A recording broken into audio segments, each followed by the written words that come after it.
விதி எண் பிறந்த எண் எல்லாத்துக்கும் தெரியும். விதி எண் இதுதான் உங்களுடைய விதி எண் அப்படிங்கிறது உலகத்துக்கு முதல்ல நான் சொன்னது. அது நான் சொன்னதுக்கப்புறம் தான் விதி எண் வரல. அந்த எண் இருக்குது, இதுதான் அது அப்படின்னு சொன்னது. இப்போ விதிசார் என்பது இந்த 4 நம்பர் இருக்குது, 4த்தையும் கூட்டினா 5வது வர நம்பரு விதிசார். விதி எண் விதிசார் நியூமராலஜிக்கும் என்ன வித்தியாசம்? தேதி மாதம் வருஷம் எல்லாம் கூட்டினா விதி எண் வரைக்கும் வந்துட்டீங்க. நான் திருப்பி ஃபஸ்ட்லேருந்து பாடம் நடத்த விரும்பல, ஏன்னா உங்களுக்கு எல்லாம் தெரிஞ்சு போயிடுச்சு. விதி எண் விதிசார் இது ரெண்டுத்துக்கும் வரைக்கும் தான் போகிறேன். இப்போ விதி எண் ஒருத்தருக்கு 3ஆம் நம்பர் இருக்குது, அப்போ விதிசார் என்னவா இருக்கும்? 6ஆக இருக்கும். நீங்கள் போடுங்க. விதி எண் 3 இருந்து விதிசார் 6 இருந்ததுன்னா இதெல்லாம் நீங்கள் ஃபேஸ் பண்ணணும். அதனுடைய இன்ஃப்ளூன்ஸும் ஒவ்வொருத்தர் லைஃப்லையும் இன்ஃப்ளூன்ஸ் பண்ணிக்கிட்டு இருக்கும். பண்ணும்போது உங்களுக்கு அது சொல்ல வந்தது கருத்து என்ன, சொல்ல வந்த விஷயம் என்ன அப்படின்னாக்கா ஹெல்த்தில் ரொம்ப கேர்ஃபுல்லாக இருக்க.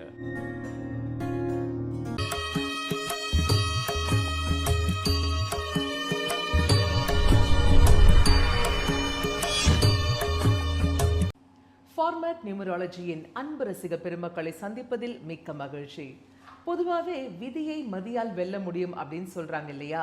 அதனுடைய ஒரு புது டெஃபினேஷன் தான் விதி சார் நியூமராலஜி, விதி நியூமராலஜி இப்படின்லாம் சொல்லப்படுது. இதெல்லாம் நம்ம வாழ்க்கையில என்னென்ன மாற்றங்களை நிகழ்த்தும்?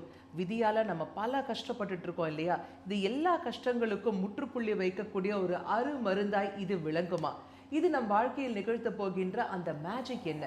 இது குறித்த நிறைய விளக்கங்களை நமக்காகவே எடுத்துரைப்பதற்காக நம்ம அரங்கிற்கு வருகை தந்திருக்காரு ஃபார்மேட் நியூமராலஜியின் தந்தை டாக்டர் மகாதன் சேகர் ராஜா அவர்கள். வாங்க நேர்களே, சார் சந்திப்போம். வணக்கம் சார். வணக்கம்மா. சார், பொதுவாக வாழ்க்கையில் ஒரு பிரச்சனை அப்படின்னு ஜோசியர்கிட்ட போய் பார்த்துட்டா உன்னுடைய விதி, தலையெழுத்து, கர்மா இப்படின்னு தான் சார் முதல்ல இந்த 3 டேக்லைனை தான் சார் சொல்கிறாங்க. ஆனால் நீங்கள் வந்து இதை உடச்சி எறிகிற மாதிரி விதி நியூமராலஜி, விதி சார் நியூமராலஜி அப்படின்னு ஒரு புது கான்செப்டை உலகிற்கு அறிமுகப்படுத்தியதே நீங்கள் தான் இல்லைங்களா? அப்போ உங்களுடைய இந்த புது கான்செப்ட் விதி நியூமராலஜி, விதி சார் நியூமராலஜியை வச்சு எங்கள் வாழ்க்கையில் வரக்கூடிய கஷ்டத்தை கொடுக்கக்கூடிய அந்த விதியை, எங்கள் தலையெழுத்தை, கர்மாவை மாற்ற இயலுமா? எங்கள் வாழ்க்கையில் அது எப்படியெல்லாம் மேஜிக் கிரியேட் பண்ணும் சார்? விதி எண் பிறந்த எண் எல்லாத்துக்கும் தெரியும். விதி எண் இதுதான் உங்களுடைய விதி எண் அப்படிங்கிறது உலகத்துக்கு முதல்ல நான் சொன்னது. அது நான் சொன்னதுக்கப்புறம் தான் விதி எண் வரல. அந்த எண் இருக்குது, இதுதான் அது அப்படின்னு சொன்னது. அது வரைக்கும் எங்களுக்கு தெரியாது. அதுதான். அப்போது இன்றைக்கி எல்லோரும் தெரிஞ்சு போயிடுச்சு. ஏன்னா நான் கிட்டத்தட்ட 35 வருஷமாக சொல்லி கொடுத்துக்கிட்டு இருக்கிறேன். 42 வருஷமாக நான் பார்த்தா கூட சொல்லி 35 வருஷம் கொடுத்து இன்றைக்கி மக்களுக்கு அது என்னங்கிறது தெரிஞ்சிருச்சு. ஈஸியாக ஐயா எங்களுக்கு டேட் இது, ஃபேட் இது, எங்கள் டெஸ்டினி நம்பர், அப்படியே அவங்க பாடு ஃபாஸ்ட்டாக போயிட்டே இருக்கிறாங்க. ஹவுஸ் ஒய்ஃபில் இருக்கிறாங்க கூட எல்லாம் கையில் ஃபிங்கர் டிப்ஸில் அவங்க வச்சுருக்குறாங்க.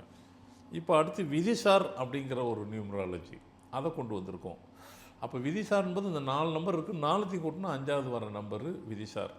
இந்த விதி எண்ணுக்கும் விதிசார் நியூமராலஜிக்கும் விதி எண் விதிசார் நியூமராலஜிக்கும் என்ன வித்தியாசம்? இந்த விதிசார் நியூமராலஜி நம்ம வாழ்க்கையில் என்ன பாடம் சொல்லி கொடுக்குது, நமக்கு எதை கற்றுக் கொடுக்குது, நம்ம வாழ்க்கையின் எதை நமக்கு இண்டிகேஷன் கொடுக்குது, எது எச்சரிக்கை மணி மாதிரி, அது நம்ம எச்சரிக்கை வாழ்க்கையில் எச்சரிக்கை மணி மாதிரி அடிக்குது. அது நமக்கு புரியாத வரைக்கும் அதான். இப்போ அதை கேட்டுட்டு பையன் இப்போ அவங்களுக்கு அது புரிய வருது. நான் அதனால தான் இடையில விதிசாரை பற்றியும் நான் கொடுக்குறேன். ஏன்னா அது ஃபுல்லாக போகணும், எல்லாத்துக்கும் தெரியணும். இந்த விதி எண் நம்ம அது வரைக்கும் வச்சுக்கிறோம். ஏன்னா தேதி மாதம் வருஷம் எல்லாம் கூட்டினா விதி எண் வரைக்கும் வந்துட்டீங்க. நான் திருப்பி ஃபஸ்ட்லேருந்து பாடம் நடத்த விரும்பல, ஏன்னா உங்களுக்கு எல்லாம் தெரிஞ்சு போயிடுச்சு. விதி எண் விதிசார் இது ரெண்டுத்துக்கும் வரைக்கும் தான் போகிறேன். இப்போ விதி எண் ஒருத்தருக்கு 3ஆம் நம்பர் இருக்குது, அப்போ விதிசார் என்னவாக இருக்கும்? 6ஆக இருக்கும். நீங்கள் போடுங்க. நானே கேல்குலேஷன் போட்டுக்கிட்டே இருக்கிறேன். இந்த முறை நீங்கள் போட்டுக்கங்க. ஆனால் விதி எண் 3 அது ஃபிக்ஸடு. யாருக்கெல்லாம் இருக்கோ, யாருக்கெல்லாம் இருக்கோ. உங்களுக்கு விதி எண் 3 அப்படின்னா உங்களுக்கு விதிசார் 6ன்னு இருக்கும். உங்களுக்கு அப்போ அது என்ன சொல்லுது? அந்த விதிசார் 6ன்னு இருக்கிறதுனால என்ன சொல்லுதுனாக்கா நீங்கள் கேர்ஃபுல்லாக இருக்கணும். குறிப்பாக வந்துட்டு அந்த விதி எண்ணுக்கும் விதிசார் எண்ணுக்கும், விதி எண் வந்துட்டு உங்களுக்கு 45 வயசு வரைக்கும் அப்படியே போயிட்டே லைஃப்பில் போனோட விதிசார் 45 வயசுக்குள்ளே என்ட்ராயிரும். அது வேலை செய்ய துவங்கிடும். அது உள்ள லைஃப்பில் உங்களுக்கு என்ட்ரி கொடுத்துனா அதனுடைய இன்ஃப்ளூன்ஸும் ஒவ்வொருத்தர் லைஃப்லையும் இன்ஃப்ளூன்ஸ் பண்ணிக்கிட்டு இருக்கும். பண்ணும்போது உங்களுக்கு அது சொல்ல வந்தது கருத்து என்ன, சொல்ல வந்த விஷயம் என்ன அப்படின்னாக்கா ஹெல்த்தில் ரொம்ப கேர்ஃபுல்லாக இருக்க. ஹெல்த்தை வந்து அது என்ன வேணாலும் பண்ணும். நான் சொல்லலாம், ஒரு 2 3 ஐட்டம் சொல்லலாம், 4 5 ஐட்டம் சொல்லலாம். அதெல்லாம் தேவையில்லை. ஒரே வரி ஹெல்த்துக்கு மேலே ரொம்ப கேரிங் ஓவராக இருக்கணும். சில பேருக்கு ஹெல்த் மட்டும்தான் கிடையாது, பர்சனல் லைஃப்லேயும் டிஸ்டர்பன்ஸ் கொடுக்கும். சில பேருக்கு ரெண்டுத்தையுமே கொடுக்கும். அப்போ நமக்கு எச்சரிக்கை கொடுக்குது, அது வார்னிங் கொடுக்குது. ரொம்ப கேர்ஃபுல்லாக இருங்க. விதியன் 3 இருந்து விதிசார் 6 இருந்ததுன்னா இதெல்லாம் நீங்கள் ஃபேஸ் பண்ணணும். விதியன் அப்படின்னாக்கா அது உங்களுக்கு உட்பட்டது. விதிசார் உங்களையே சாரும். ஓகே, இப்போ இதுவே ஃபார் எக்ஸாம்பிள் ரிவர்ஸில் இருக்கு, விதி எண் 6 விதிசார் 3 இருந்ததுன்னா அப்பவும் அதே இம்பேக்ட் தான் இருக்குமா சார்? சேம் தான். ஓகே, இதுக்கு என்ன இருக்கோ அது அதே தான் இருக்கும். கொஞ்சம் வித்தியாசம் மாறுபடும். இது முதல்ல நடக்கும், அது பின்னாடி நடக்கும், அது பின்னாடி நடக்கும், அது முன்னாடி நடக்கும். எல்லாம் அப்படியே வயசு வருஷம், இங்கிலீஷில் வயசு வருஷான்ற இல்லைங்களா, இது நடக்கும்போது அதுக்கு பின்னாடி அப்படி அப்படியே மாறி மாறி தான் இருக்கும். அதுதான் வயசு வருஷம். அப்போ கேர்ஃபுல்லாக இருக்கணும்.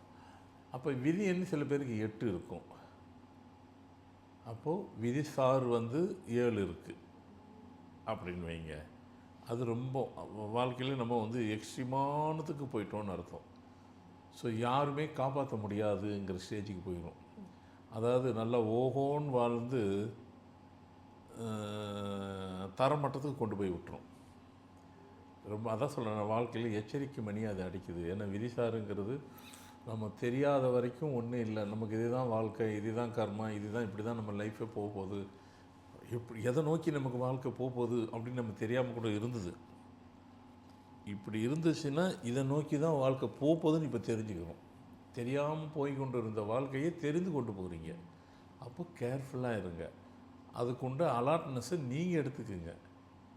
அதுக்குண்டான முன்னெச்சரிக்கையை என்னென்ன செய்யணுமோ உங்களுக்கு சேஃபர் சைடு ஏதோ அதை செஞ்சுக்கிறோங்க. சரிங்க, சேஃபர் சைடு என்ன சொல்ல போகிறீங்க? ஃபார்மல் நியூமராலஜி பேரை எழுதி கொடுத்துட்டு உட்காந்து எழுத சொல்லுவீங்க. நாங்கள் தப்பிச்சிடலாமா? அல்டிமேட்டாக அதுதான். கரெக்ட். அல்டிமேட்டாக அதுதான். அது பண்ணும்போது ஏன்னா அந்த விதிசாரனுடைய இன்ஃபேக்ட் எந்த அளவுக்கு வேலை செய்யுங்கிறது ரொம்ப ரொம்ப முக்கியமானது. அதை நம்ம ரொம்ப கவனமாக கவனிக்கணும். அதனால் அது மாதிரியே சொல்லிட்டேன். ஒரு 3க்கு 6 சொல்லிட்டோம், 6க்கு 3 சொன்னோம், 8க்கு 7 சொல்லிட்டோம். இன்னும் சில பேருக்கு விதி என்ன 4, விதிசார் 8 அப்படின்னாக்கா பணம் எந்த அளவுக்கு உங்களுக்கு பணம் கொட்டுச்சோ கடைசி கட்டத்தில் அதே பணம் உங்ககிட்ட இருக்கிறத விட மற்றவங்ககிட்ட இருக்கிறதுக்கு தான் அது ஆசைப்படும். விதிசார் 8ன்னு இருந்தால் சரி. அப்படின்லாம் இருக்குதுங்க. இப்போ நீங்கள் சொன்ன மாதிரி எனக்கு இப்படி தாங்க இருக்குது, விதியன் இது இருக்குது, விதிசார் இப்படி இருக்குது. நாங்கள் சேஃப்டிக்கு என்ன செய்யணும் அப்படின்னாக்கா வெறும் பேரை மட்டும் மாற்றி அட்வைஸ் கொடுக்குறதில்ல, கூடயே சில டிப்ஸ் எல்லாம் கொடுப்போம். அதையும் சேர்த்து ஃபாலோ பண்ணும்போது அதிலிருந்து நீங்கள் அழகாக வெளியே வந்துடலாம். ஆமாம், கண்டிப்பாக நம்ம என்ன நம்ம லைஃப் இது. இப்போ இது உங்களுக்கு கூட சொன்னாக்கா உங்களை பற்றி சொல்கிறேன்னா உங்கள் லைஃப் இது. உங்கள் லைஃப்பை நீங்கள் தான் கேர் எடுக்கணும். உங்கள் லைஃபுக்கு நீங்கள் தான் செக்யூரிட்டி, கேரண்டி, வாரண்ட்டி எல்லாமே நீங்கள் தான் கொடுத்துக்கிறணும். அதுக்கு நான் உங்களுக்கு ஒரு மாரல் சப்போர்ட்டாக இருக்கிறேன். நீங்கள் அதை உங்களை எடுத்துக்கிறலாம். அதே மாதிரி விதியன்னு 9, விதிசாரு 9 அப்படி இருக்குன்னு வைங்க. ஆரம்பத்தில் எப்படி இருந்தாங்களோ எதுக்கும் வளைய மாட்டாங்க, எதுக்கும் விட்டு கொடுக்க மாட்டாங்க, எதுக்கும் அட்ஜஸ்ட்மெண்ட் இருக்காது. கடைசி வரைக்கும் அப்படி தான் இருப்பாங்க. அதோ ஒருத்தர் போகிறார் பாருங்க, ஐயோ அவர்கிட்ட யாரும் பேச முடியாது, அப்படி பேர் வாங்கினீங்களா அதை கடைசி வரைக்கும் மெயின்டைன் பண்ணுவீங்க. நீங்கள் பண்ணுறீங்கன்றது இல்லை, அது உங்களை பண்ணிக்கிட்டு இருக்கும். ஏன்னா ரெண்டும் பவர்ஃபுல். விதியும் இப்போ 9ன்னா கூட விதிசாரும் 9ல் தான் வரும். உங்களை அந்த அளவுக்கு அது சிரமப்படுத்திடும். அதே இப்போ நம்ம சொல்லியிருப்போம் விதியன் 7 விதிசாரு 5. விதியன் 7 விதிசார் 5ன்னு இருக்கிறவங்களுக்கு உங்களை விதியன் 7 இருந்ததுனாக்கா நம்ம சொல்லியிருப்போம் அந்த ஹெல்த் வைஸு ஹார்ட் அட்டாக்கெல்லாம் வரும் அப்படி இப்படிலான்ட்டு. ஆனால் வந்தாலும் உங்களுக்கு சேவ் ஆயிடுவீங்க. ஏன்னா விதிசார் 5ன்னு வர்றதுனால. அது இல்லை அப்படிங்கிற பட்சத்துக்கு உங்களுக்கு சப்போர்ட் பண்ணல அப்படின்னாக்காவே ஏன்னா அது மேசிவ் அட்டாக் வரும். அது விதியன்னில் அந்த நம்பர் இருந்துச்சுன்னா இப்படி நிறைய சொல்லிக்கிட்டே போயிட்டே இருக்கலாம். விதியன்னுக்கும் விதிசாருக்கும் அந்த விதிசார் உங்கள் வாழ்க்கையை இப்படி தான் இதுதான் உங்கள் விதிசார் நம்பர் இருக்குன்னாக்கா உங்கள் லைஃப் இப்படி தான் இருக்கும். ஏன்னா நம்ம இதுக்கு வரைக்கும் நமக்கு தெரியாமல் வாழ்ந்துக்கிட்டு இருந்தோம். என்ன தெரியாமல் வாழ்ந்துட்டு இருந்தோம்? நல்லது செஞ்சால் வாழ்க்கையில் நல்லது நடக்கும், கெட்டது செஞ்சால் கெட்டது தான் நடக்கும். ஆனால் நாம் நல்லது செஞ்சால் கூட நல்லது நடக்கலை அப்படின்னு சில பேருனுடைய ஒரு புலம்பல் இருக்குது. அதுக்கு உங்கள் விதிசார் தான் உங்களுக்கு முடிவு எடுக்குது. உங்களுடைய விதிசார் நம்பரு, அதான் நம்ம விதிசார் நியூமராலஜின்னு சொல்கிறோம் இல்லையா, அதுதான் உங்களுக்கு வந்து வாழ்க்கையை வந்துட்டு சொல்லுது. இது வரைக்கும் அது தெரியாமல் இருந்தது, ஆனால் இருந்திருக்கு. நாம் இப்போ தான் கண்டுபிடிச்சோம். ஆமாம், பின்ன கண்டுபிடிக்கிறாங்களே செவ்வாய் கிரகத்தில் அது இது அவங்க போகிற கண்டுபிடிக்கிறாங்களா, நாங்கள் இதில் கண்டுபிடிக்கிறோம். அவங்க அங்கே போகிறாங்க. நம்ம மனுஷ வாழ்க்கைக்கு என்ன தேவை நம்ம அதுக்கு போகிறோம், நம்ம அதை நோக்கி பயணிக்கிறோம். நாம் இதை தெரியாமல் வேறு மற்றதெல்லாம் தெரிஞ்சு என்ன பண்ண போகிறோம்? அதுக்காக தான் இதிலேயே நான் ஓவர் கேர் எடுத்து கேரிங் இதுக்கு மேலே நம்ம போட்டு எல்லாத்துக்காக கொடுக்குறது. அதனால் விதிசார் நியூமராலஜி, விதிசார் எண், இது வந்து நம்ம வாழ்க்கையை நமக்கு கற்றுக் கொடுக்கும் பாடங்கள். இந்த பாடத்தை நம்ம படிச்சுட்டு புத்தகத்தை மாதிரி ஓரம் எடுத்து வச்சுக்கிட்டு போகிறது இல்லை. ஏன்னா படித்த புத்தக பாடம் சில பேருக்கு அதுதான் வாழ்க்கையாக அமையும். சில பேர் வாழ்க்கையின் தத்துவத்தை பாடமாக அமைச்சிப்பாங்க. நீங்கள் வாழ்க்கையின் தத்துவத்தை பாடமாக கூட அமைச்சிக்கிங்க, ஒன்றும் தப்பு கிடையாது. சில பேருக்கு படித்த படிப்பு தான் பாடமாக போது டீச்சிங் ஆகிடுறாங்க. அதுக்காக அப்படி சொன்னேன்.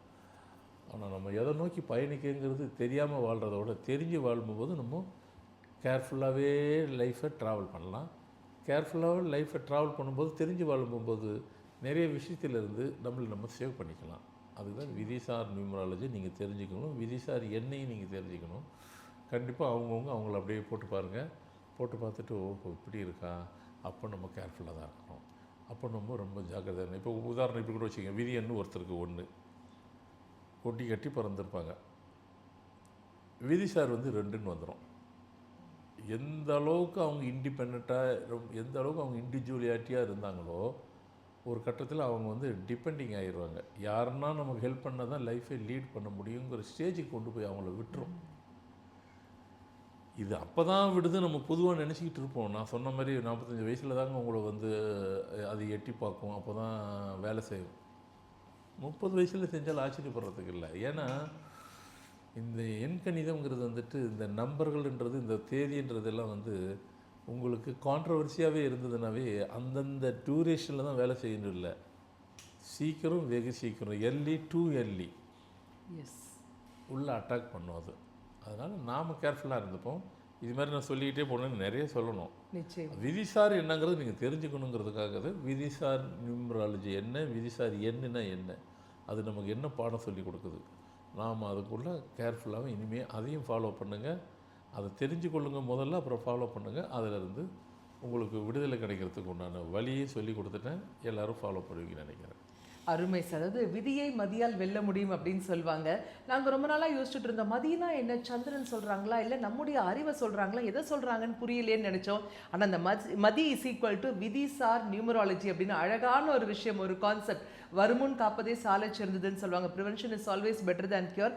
அதுக்கு ஏற்ப அழகான ஒரு விஷயத்தை நீங்கள் பல நாட்கள் கடும் தவம் இருந்து நிறைய பிரயத்தனம் பண்ணி கண்டுபிடிச்சிருக்கீங்க, எங்களுக்காகவே கொடுத்துருக்கீங்க சார். இதுதான் அந்த விதிசார் நியூமராலஜியோடைய தனித்துவம், ஒரு டெக்னிக் அப்படின்னு சொல்லணும். கோடான கோடி அன்பு நெஞ்சங்கள் அனைவர் சார்பாகவும் மனமார்ந்த நன்றிகள். என்னங்க, நம்ம வாழ்க்கையில் அடுத்த கட்ட நகர்வு என்ன, ஏன் நமக்கு மட்டும் அடி மேல் அடி விழுது, இடி மேலே இடியாக இருக்கேன்னு யோசிச்சிருக்கோம் இல்லையா?